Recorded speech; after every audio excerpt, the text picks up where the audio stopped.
about young people telling their stories about their lives, about the neighborhoods they live in. It's about partnership and working for a society where children have their place. Nationally, being able to represent the diversity in governance structures and how young people are affecting change within their local communities living in the city.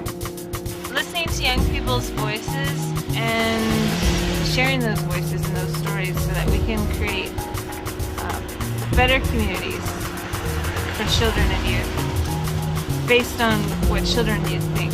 It works to include youth in municipal processes, which I think is something that's really needed in Canadian cities. I've become stronger in being able to talk to at meetings or whatever, so it's helped me out in a lot of ways to do that.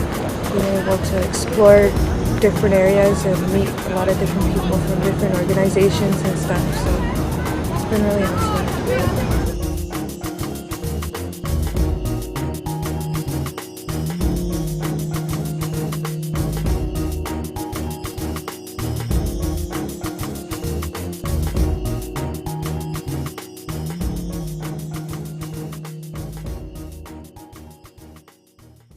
It brings attention to youth in cities. It brings attention to their world and how they see that world. And it allows them to feel and to show that they can influence a system for change. Growing up in cities, what we try to do is to help them to look critically at their neighborhoods and beyond maybe what they might see as the superficial issues to some of the factors that maybe may not be so evident on a daily basis that are creating the conditions that that they have issues with. It's a lot about process. It's about being strategic, about where we can find our alliances. Being able to go out there and talk with young kids, and have them, be provided an outlet for some of their voices. I work at a magazine that helps to do that. I think very importantly it's a research project in that it builds on young people's knowledge about the local area and then challenges them to investigate further issues that they identify and to come up with plans of action that are based on information that they can substantiate. The thing that struck me across all the sites where we've worked, from North America to South Asia, is how rare it is for young people to have the experience of an adult really listening to what they're saying. It's actually quite frightening how rare it is. So I think if you don't have that experience of an adult really listening to what you're saying and responding to it, well, participation becomes rather meaningless. The idea of governments and and institutions actually interesting them, being interested in what young people's perceptions of their environments are, that's a very innovative thing, at least for me. Most of the time they think that they know what we want, but most of the time we don't. I think it's important that youth be involved with local governance because local government can't choose what is right for youth. Youth have to be involved in decision making for themselves. They're the experts in what they need. So if they, for example, they say that they need a skate park, they're the best ones to design a place like this, or they're the best ones to tell the people the best way to inject the money.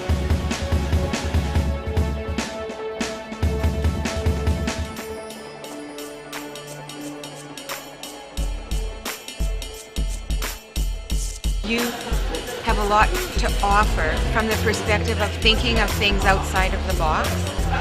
They haven't been involved yet in this sort of process, and they're not kind of stymied in this is the way we do things. So they're always ready and prepared to offer a different view, and they bring different energy. Young people have lots of ideas of their own that can go a long way, and that adults need to really pay attention to that. People who are older get into a rut sometimes, and even if you're a creative thinker, when you have a diversity of age groups, you're looking at things from a different perspective. I think that without doing it, we're losing such opportunity.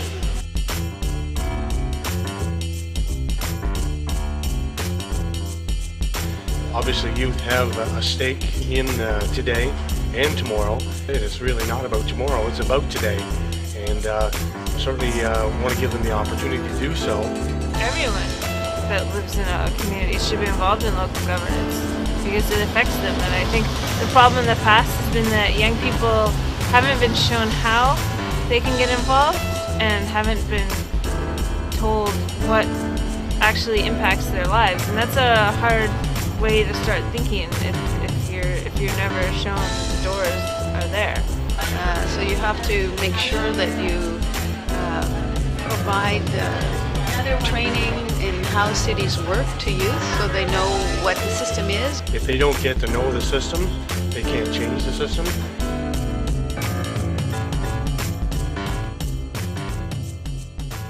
I think for youth involvement, a good starting block is something that you're passionate about, be it skateboarding, community gardens, or greater policy change. A great way where youth can start is affecting something that's meaningful to them and that impacts their life on a daily basis. Young people have made a difference in their local area. They've worked to clean up the area.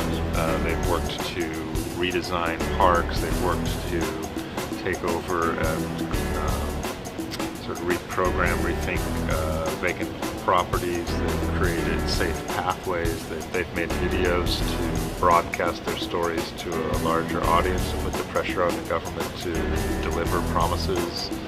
They've initiated planning projects, given input to larger planning projects, created partnerships with the local police to address police harassment issues with youth. There's tremendous young people out there that are in Vancouver that are getting to different policy tables right now.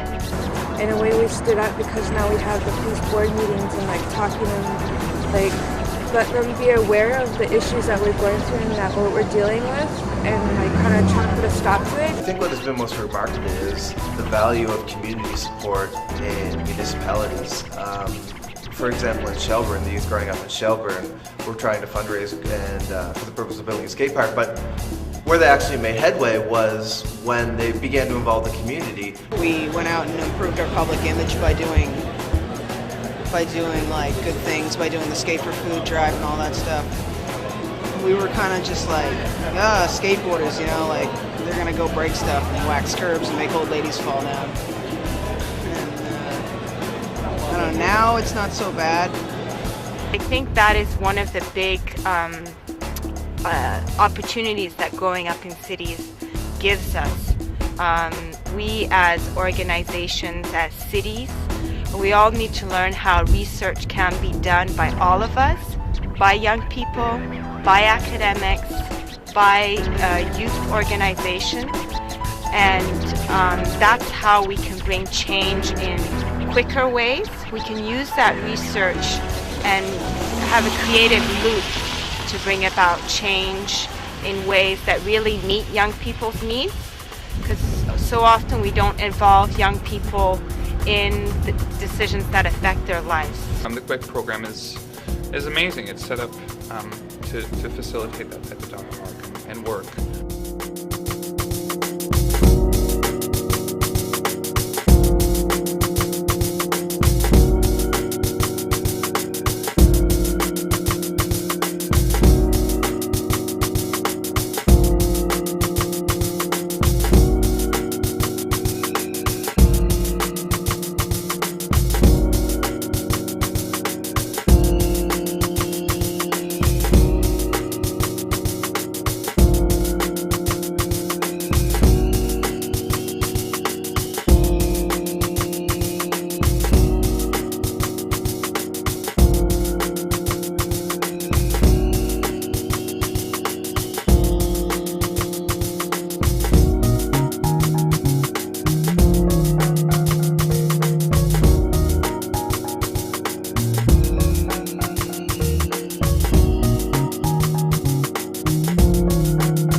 I've been living most of my life here in Vancouver for about 10 and a half years, so Yeah, I pretty much grew up in the city.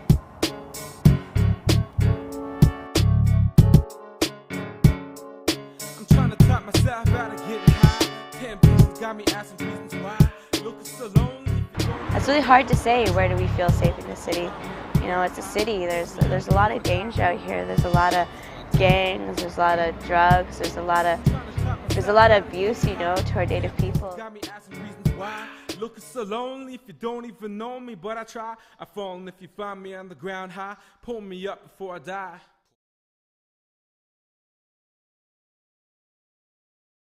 There was a school, residential school, and she said she hated it because she got whipped a lot. Think that still affects your grandma? Yeah, How do you see it affecting her? because like sometimes when she gets really mad, like she starts crying because she remembers all the bad things that happened to her when she was little. Yeah. You think it affects you? Yeah, How does it affect you? because whenever I see her cry, it makes me cry. And right now I feel like I'm gonna cry.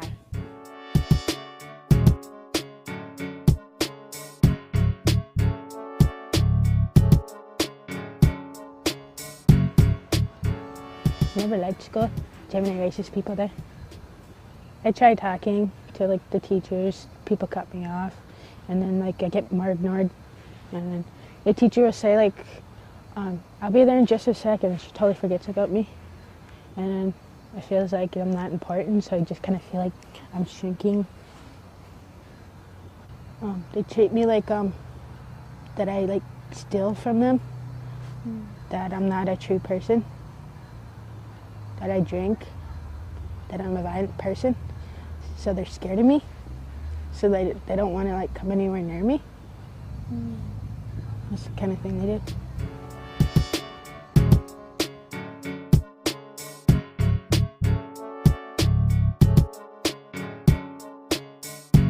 Well, sometimes your friends, like, you know, you got a lot of city kids that lived here their whole lives. And then they don't know anything about their culture. They don't know anything about themselves. They don't know where they come from. And so I guess in a way, in a sense that like, you know, especially as Native kids, like Native youth, you know, growing up in the city, you feel lost and you don't know where you come from. And so you react to that and you just, you know, all this anger comes out. And so sometimes, it's that, you know, these youth get mad and they do really stupid shit, you know, like steal cars and breaking in entries and like robbing people, and it's a lot of craziness.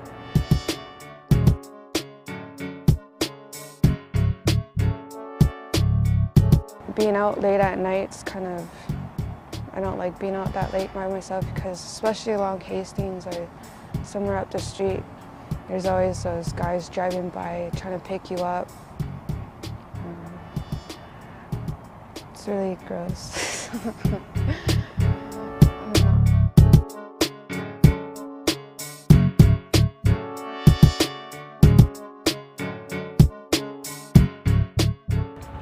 Living in the cities, you know, it's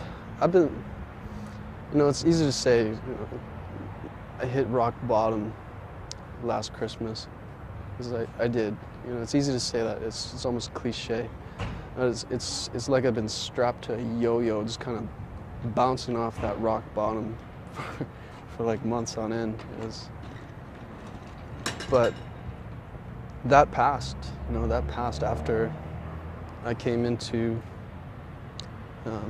mentorship. Mentorship was the key that got me out of that cycle. And yeah, that's why I work with Kaya, because they're there to support youth. You know, I definitely need that support. You feel safe at these youth drop-in centers, you know, like, you know, because you know, you go to these, you know, to these youth workers and you can talk to them about stuff, you know, and it's all confidential, and you know, they have experience because a lot of the youth workers also grew up in the city too, and they know what it's like to be a Native youth.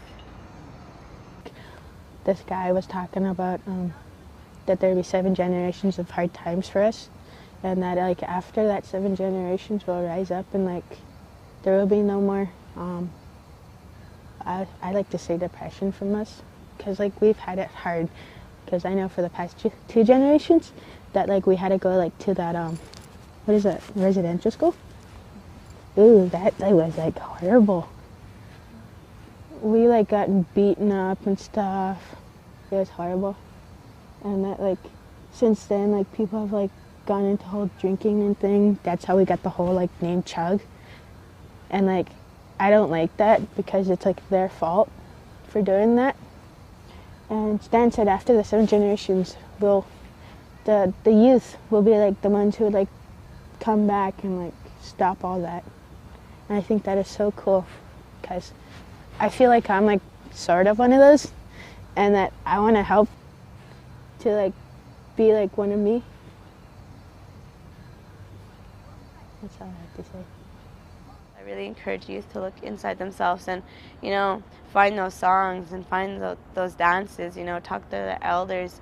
And I feel that if more youth do that, then there'll be an uprising. I really believe that someday there'll be a big uprising of Native people as a Native nation, you know, and be stronger for our children to come, you know, and for their children, and break the cycle and break the chains. Transformation, good to bad, as an adolescent bastard wasn't hard to find. Rapping about life, love, loss comes from my mind, body, and soul. After I'm dead, where's my spirit gonna go? I know some, I guess I'm at the flow on. Where the story go wrong, inside an incident. I'm not convinced coincidence that we defy genocide. I celebrate and ride, well death is inevitable. We got memories that are unforgettable. Like a million masks told for smallpox to crack rocks. We all struggle, so what you got? Are you a victim or a victor? Nothing can stop these dreams I'm trying to top myself out of getting high. 10 pieces got me asking reasons why. Looking so lonely if you don't even know me, but I try. I fall, and if you find me on the ground high, pull me up before I die. Pull me up before I die. I'm trying to top myself out of getting high.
Hi, my name is Jorge Carrillo and I run the Environmental and Sustainability Club at Windermere Secondary School in Vancouver, BC.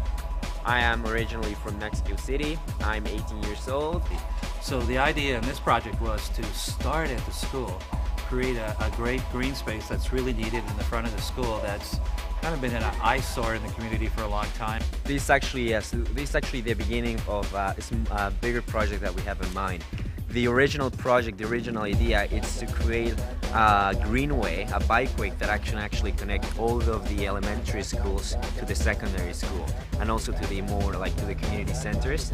So we're trying to create this sort of like bike highway that will be accessible for like everyone, for like children, youth, adults. That it could be like such a good alternative to cars, right?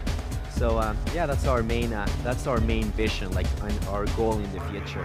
I think they do it because it's fun. Over here, where there's just grass, we wanted to put in ferns because they remind most people of the forest, and rocks with maybe carvings on them, we're not sure.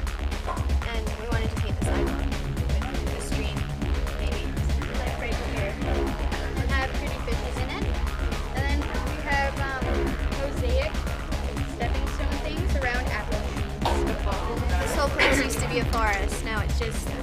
city. We want to bring back some of the forests. One of the difficulties with this community is there are some major traffic arteries that go right through. They sort of knife through Renfrew Collingwood. I don't think you're supposed to park like that.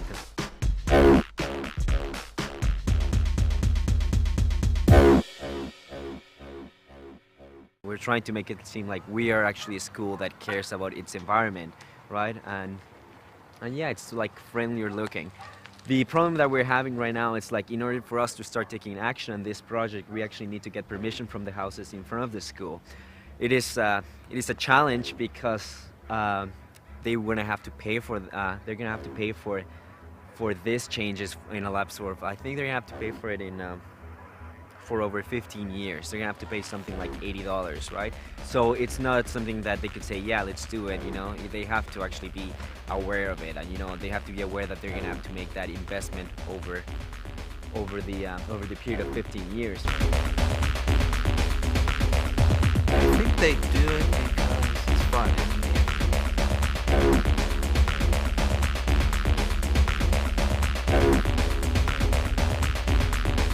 There's the upfront people. Hey, you guys, come in.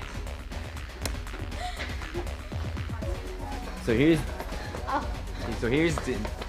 are the new members of Upfront. This is Mash, well, Sasha, and here's Nikki, and this guy, his name is Patricio. So what's it like working with Jorge? It's fun, because he's a real person, not a teacher. I think they do it because it's fun. And you see, this is the reason why I think Upfront works really well at school. Because the kids and I, well, my friends and I'm not gonna call them kids, because we're almost the same age. Yeah, you know, like, I don't know, we're just like really close to each other.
I skateboard all the time, and I make music my life.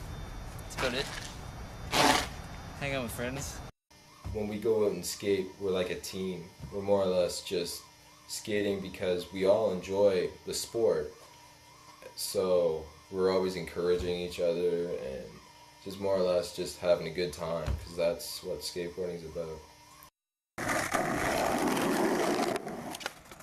Why do I skateboard? Well, I suppose it was something to get myself out of trouble when I was a kid. I've known since grade 5, so it's been my entire childhood. And I guess it helped me, I don't know, get away from all those crazy things you do as a young child, like getting in trouble. And then people getting in trouble, I was just skateboarding and learning how to do tricks.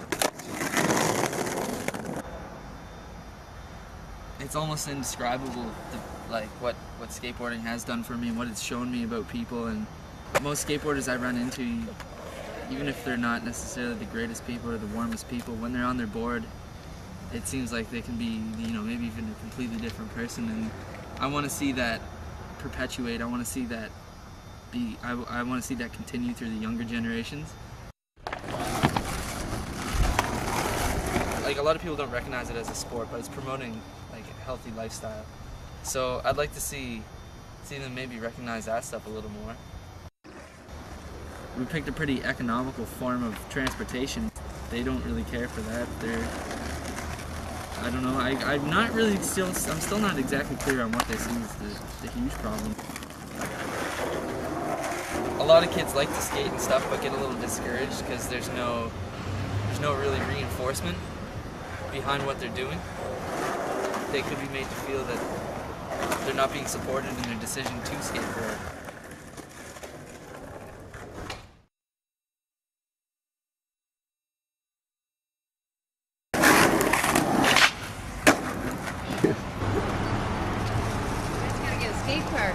That's what we're working on. Good.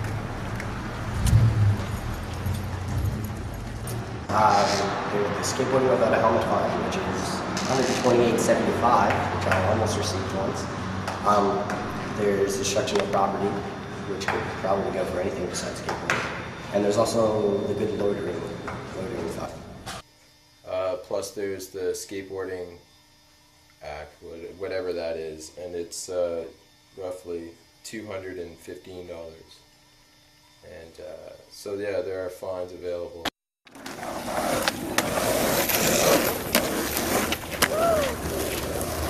Having a skateboard is not like having a bike, it's like having a weapon. It's just reasons like that that make signs like that. And which is unfortunate because we still have yet to break down that wall of stereotypes.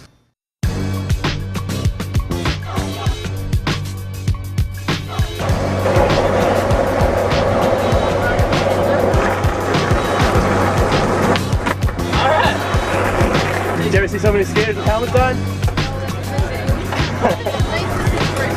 Yeah. All right.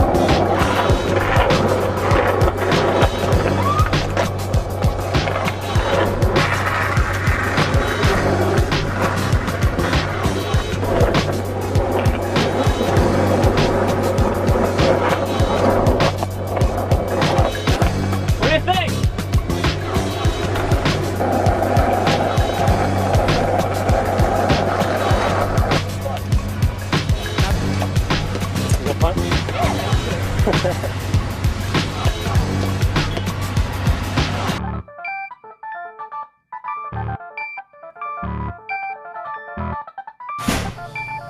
Okay. This is Skate for Food.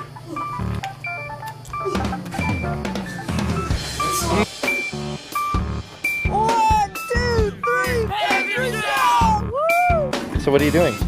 Nothing much. Collecting food for the food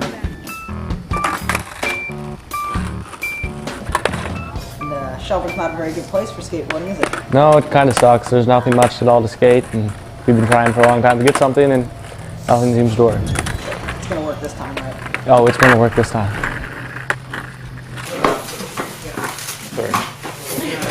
How did you think the Skate for food drive went today? Everybody went really well, and we had a lot of food, generated a lot of publicity about our group. And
We about to set this one right.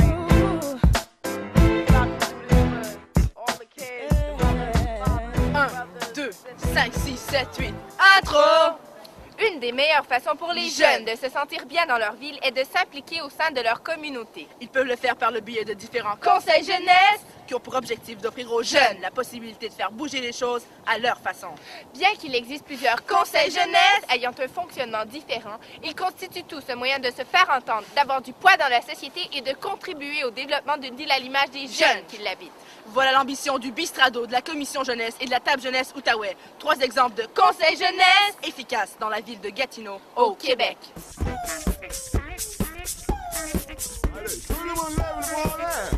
Nous sommes allés voir le Bistrado, un bistrot pour ados, et nous leur avons demandé « Mais comment fonctionne votre conseil de jeunes? » On s'est aperçu à fil du temps que c'était mieux de faire un comité d'où que tous les jeunes pouvaient décider quelle activité qu'ils voulaient faire. Et là, ils ont pensé à ça, mais ils disent, nous autres, on est les leaders, hein? C'est nous autres qui initient les activités, puis c'est nous autres qui faire ça. Ça fait qu'on aimerait ça s'appelle le comité leadership.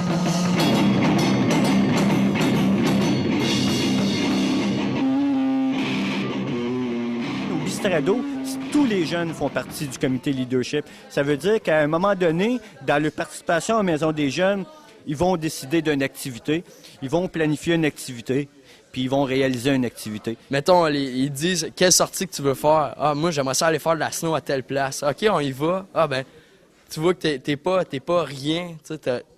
Ta présence puis ta parole sert à quelque chose. Et ça prouve que je suis capable de monter un projet, puis que je suis capable d'atteindre mon but, puis ça me donne confiance en moi. Ça nous aide à se connaître en même temps parce qu'on n'est pas sûr tout le temps de comme qui qu'on est, puis ça nous prouve qu'on est capable d'arriver à faire de quelque chose de bon. Ça nous montre qu'ils ont confiance en nous autres, de savoir qu'on est capable de faire un projet comme ça. Ça nous permet de pouvoir faire une activité, mais sans nécessairement que ça soit les animateurs qui l'aient fait, que vraiment ça soit des jeunes pour des jeunes. On veut accompagner ces jeunes-là, on veut qu'ils vivent des réussites. Moi, je trouve ça bien intéressant. Regarde la caméra, fais sourire!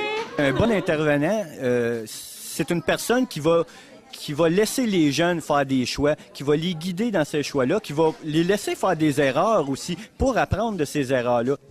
Moi, je trouve ça bien intéressant. La Maison de jeunes, c'est un peu une mini-société quand ils vont arriver dans la grande société, qu'eux continuent à prendre des décisions, continuent à s'impliquer. C'est la philosophie de la Maison des jeunes, puis je pense que ça devrait être la philosophie de toutes les maisons des jeunes, puis de tous les organismes ou de tous les groupes qui travaillent avec les jeunes. Moi, je trouve ça bien intéressant.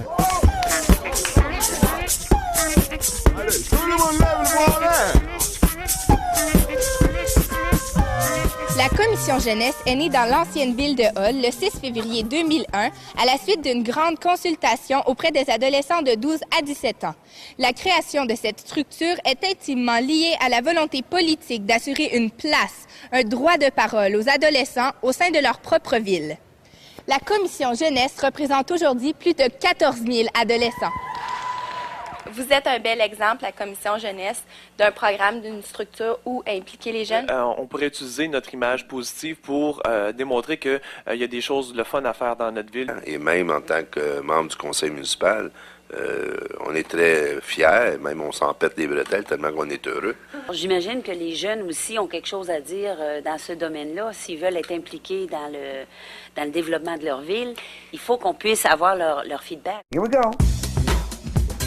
Nous, les membres de la commission jeunesse, on va vous le donner, notre point de vue. Ici, on discute de tout. Pour l'adoption du procès-verbal de la dernière rencontre, est-ce qu'on l'a lu? Est-ce qu'il y aurait une façon de s'organiser pour que le graffiti, les comme 3 graffitis gagnants, mettons, puissent être reproduits et mis à la vue de tous? Comme si tu es intéressé à plus t'intégrer dans ta ville en tant que bénévole, t'écris ton nom puis tu peux le donner. Sous peu, on va mettre sur pied une coopérative jeunesse qui pourra prendre en charge le bistrot pour ados. On va commencer avec Mme Denise Fortin tout de suite, qui était dans Varia, pour la semaine de la promotion de la vie, de la prévention du suicide. On note près de 60 suicides par année dans l'Outaouais, donc ça touche tout le monde. Je pense que le gros problème dans les écoles, principalement au secondaire du moins, c'est qu'on ne connaît pas nos travailleurs sociaux. Le sujet tabou de si je vais voir un travailleur social, si je vais voir un psychologue, c'est parce que je suis malade, c'est parce que j'ai un problème. T'as pas besoin d'être dit malade mental pour aller voir un psychologue, genre ça n'a pas rapport, mais pas en tout.